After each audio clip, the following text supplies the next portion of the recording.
A year on, and Nicaraguans are still protesting against their government. About 200 demonstrators came to this rally. It's a lot smaller and more peaceful than some of the mass protests of recent months. But in the face of riot police, they're still defiant.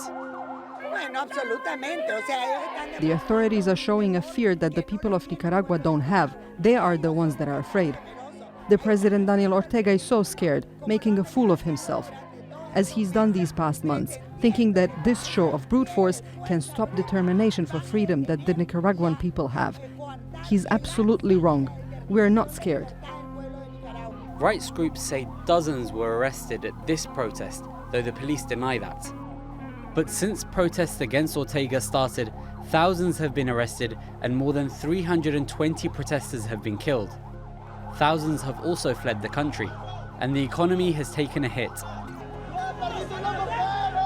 In April last year, demonstrators took to the streets to oppose social security cuts introduced by President Ortega. The 73-year-old soon reversed his decision, but by then, protesters had another demand. They wanted him gone. Ortega was part of the Marxist Sandinista guerrillas, which overthrew the US-backed dictator Anastasio Somoza in 1979. That's when Ortega first became Nicaragua's president. He took power for a second time in 2007 and was re-elected in 2011 in a poll considered unfair by some. Critics say he's grown more corrupt and anti-democratic. But the opposition has been talking to the government in an attempt to find a solution. They want elections scheduled for 2021 to be brought forward, but Ortega has refused. Así como a nosotros nos tocó esperar 18 años para ganar las elecciones. Bueno, pues, ellos tienen que esperar a que lleguemos al 2021.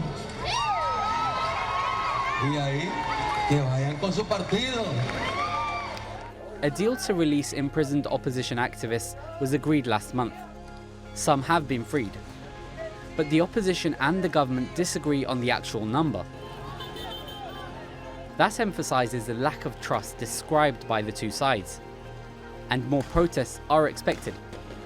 But after surviving a year of them, Ortega might be quietly confident that his rule won't be ending anytime soon. Abu Bakr al-Shamahi, The Newsmakers.